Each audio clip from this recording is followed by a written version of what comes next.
طریقہ مناسب ہے جو جس طرح تیل آپ لگاتے ہیں خواتین کے جسم پہ؟ جی بالکل. آپ صحیح سمجھتے ہیں جو آپ کام کر رہے ہیں؟ جی سر الحمدللہ ٹھیک ہے.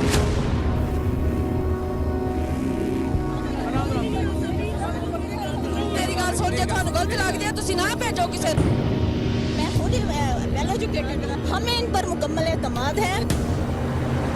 اگر تو اس کا کوئی دفاع ہے آپ کے پاس کہ برہنہ کر کے آپ اپنی ایڑی سے اس کو تیل لگائیں اس کے جسم پہ تو مجھے بتا دیں کہ جی میرے پاس یہ دفاع ہے شرعاً قانوناً ہم چلے جاتے ہیں, اور اگر نہیں ہے تو اس کام کو روکتے ہیں. میرا خیال ہے آپ کو پتا ہوگا کہ ہم 6 مہینے سے تقریباً آپ کے تعاقب میں ہیں.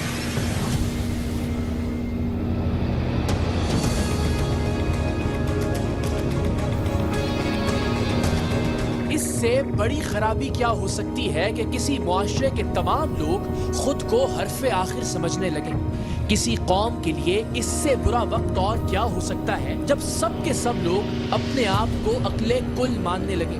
ہر شخص دوسرے کی بات سننے اور سمجھنے کی بجائے اپنی سوچ کو لوح مقرر پر لکھی ہوئی تحریر جاننے لگے.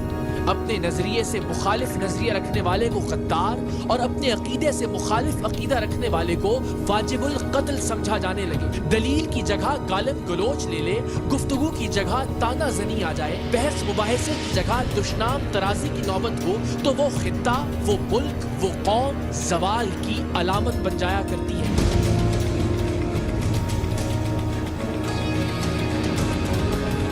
ایک دوسرے سے اختلاف میں لوگ اگر مار دو, قتل کر دو, جلا دو, نوچ ڈالوں پر اتر آئیں تو معاشرے میں اصلاح, نئے خیالات اور ترقی کا رجحان ختم ہو جایا کرتا ہے. بدقسمتی سے وطن عزیز بھی ایسے ہی دور سے گزر رہا ہے. سریام کے مختلف پروگرامز میں نظر آنے والے کردار اصل میں فرد واحد نہیں بلکہ ہمارے پورے معاشرے کے آئینہ دار ہوتے ہیں. کوئی ایک بلیک میلر, کوئی ایک رشوت خور, کوئی ایک جھوٹا عامل اصل میں محض ایک نہیں ہوتے بلکہ پوری قوم کے مزاج کے عکاس ہوتے ہیں. کوئی ایک استحصال کرنے والا, کوئی ایک قانون توڑنے والا, کوئی ایک حقائق کو موڑنے والا اصل میں ہم میں سے ہر ایک کی شبیہ ہوتے ہیں. اگر ہم خود فریبی کی اینکیں اتار کر دیکھیں تو سریام کے اب تک کے پروگرامز میں پکڑے جانے والوں اور بے نقاب ہونے والوں میں ہمیں اپنا آپ نظر آئے گا. اور اس پروگرام کا مقصد بھی یہی ہے کہ ہم دوسروں میں نظر آنے والی خامیوں کو اپنے اندر تلاش کریں اور تلاش کر کے ان کا خاتمہ کریں. یہ بھی سوچیں کہ جو کوئی پکڑا جاتا ہے وہ اپنے کیے کے حق میں بہت سی دلیلیں دیتا ہے. اس کے حامی اور ہواری بھی اس کے اعمال پر اس کا ساتھ دیتے ہیں. کرنے والے کو اور اس کے ساتھیوں کو اپنا کیا ہوا برا معلوم ہی نہیں ہوتا جبکہ دیکھنے والوں کو صاف نظر آتا ہے کہ وہ غلط کر رہے ہیں. آئیے ہم سب ایک لمحے کو سوچیں, کہیں ایسا تو نہیں کہ ہم جو کچھ کر رہے ہیں, جو کچھ کہہ رہے ہیں, جس کے پیچھے چل رہے ہیں اس میں بھی کہیں کوئی غلطی, کوئی خامی, کوئی خرابی ہو اور ہم اسے غلط سمجھتے ہی نہ ہوں. ذرا اپنے سامنے اپنی مخالف سمت میں کھڑا ہو کر اپنے اعمال, اپنے عقائد اور اپنے نظریات کا جائزہ لیجیے. ایسے جیسے آپ پر سریام کا کیمرہ ہو اور آپ ہی ٹی وی کی دوسری جانب بیٹھ کر اپنے آپ کو پکڑے جاتے ہوئے اور بے نقاب ہوتے ہوئے دیکھ رہے ہوں. اس منظر کو محسوس کیجئے اور پھر زندگی سے ہر اس امکان کو ختم کرنے کی کوشش کیجئے کہ آپ کبھی سریام کے کسی پروگرام کا موضوع نہ بن سکیں. آج بھی ایک ایسے ہی شخص اور اس سے وابستہ ایسے ہی گروہ سے ہمارا واسطہ پڑنے والا ہے جو ایک ایسے عمل کے دفاع میں ہمارے مد مقابل کھڑے ہوں گے جس عمل کی شرعاً, اخلاقاً اور قانوناً کوئی تعویل نہیں بنتی. جس کام کو کرنے والے تو دھوکہ دے ہی رہے ہیں, جس کا شکار بننے والے بھی اپنے آپ کو دھوکہ دے رہے ہیں. زیتون کے تیل سے مالش کرنے والے جعلی پیروں کا یوں تو یہ ایک پورا نیٹ ورک ہے جو ملک کے مختلف شہروں میں متحرک ہے. یہ تمام لوگ آپس میں ایک دوسرے کے استاد شاگرد ہیں اور ان کا طریقہ علاج بہت تیزی سے ایک کے بعد دوسرے علاقے میں پھیل رہا ہے.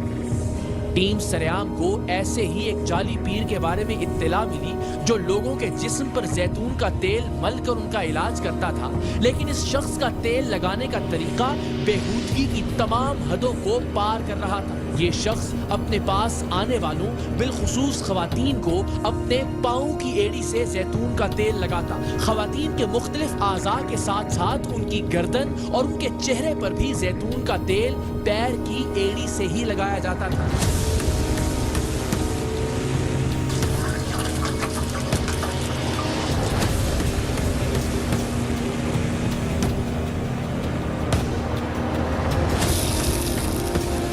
اگر یہ مان بھی لیا جائے کہ اس تیل میں شفا تھی تو بھی اسے پیر کی ایڑی سے چہرے اور باقی اعضاء پر لگانے کی کیا تک تھی؟ اگر پیر صاحب واقعی بہت پہنچے ہوئے تھے تو ان کی یہ پہنچ پیر کی ایڑی ہی کی محتاج کیوں تھی؟ یہ تو چلیے جو کر رہے تھے سو کر رہے تھے، سوال یہ تھا کہ ان کے پاس آنے والی خواتین اس بے حرمتی کو کیوں کر برداشت کر رہی تھی؟ علاج، شفا، عملیات، یہ پیر کی ایڑی کو ایک عورت کی گردن اور چہرے پر ملنے کی کیا توجہ ہو سکتی ہے؟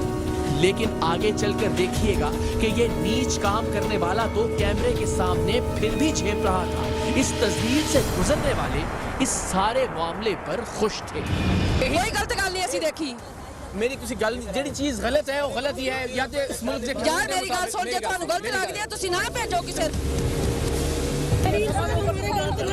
میں خود ویل ایجوکیٹڈ ہوں، ہمیں ان پر مکمل اعتماد ہے۔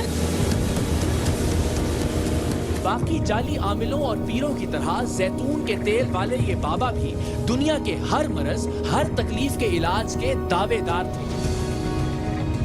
اپنے جسم کے مختلف حصوں پر ان کے پیر کی ایڑی سے زیتون کا تیل لگوانے کے خواہش مند لوگ قطار در قطار اس جعلی پیر کے اڈے پر موجود رہتے ہیں۔ اپنی ایڑی سے زیتون کے تیل کی مالش کرنے والے اس بابے کا کوئی ہیڈ آفس نہیں تھا، بلکہ یوں کہہ لیجئے کہ اس نے مختلف شہروں میں برانچیں کھول رکھی تھیں۔ دن مخصوص تھے کہ کس دن بابا جی کبیر والا میں اپنے ڈیرے پر آئیں گے، کس دن سرگودھا میں، کس دن جہانیاں، اور ایسے ہی ہفتے کے باقی ایام بھی مختلف شہروں کے لیے مختص تھے۔ جس دن زیتون کے تیل والے اس بابے نے کسی شہر میں جانا ہوتا تو اس کے مخصوص اڈے پر لوگ پہلے سے ہی لائنیں لگا کر اس کے انتظار میں ہوتے۔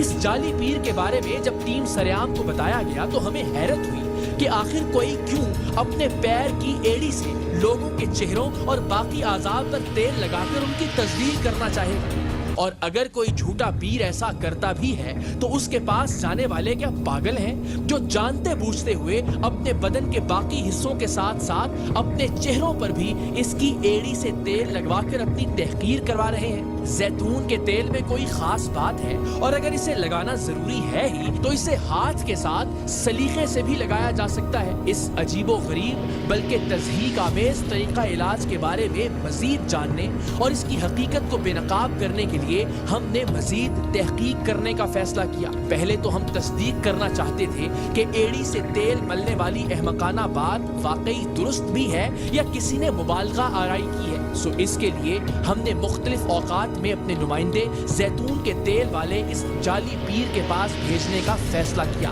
تاکہ وہ خود پر بیتنے والے علاج کے اس طریقے کو ریکارڈ کر سکیں اور ساتھ ہی ساتھ یہ بھی ریکارڈ کریں کہ علاج کے لیے آنے والے باقی لوگوں کے ساتھ کیا کیا جاتا ہے۔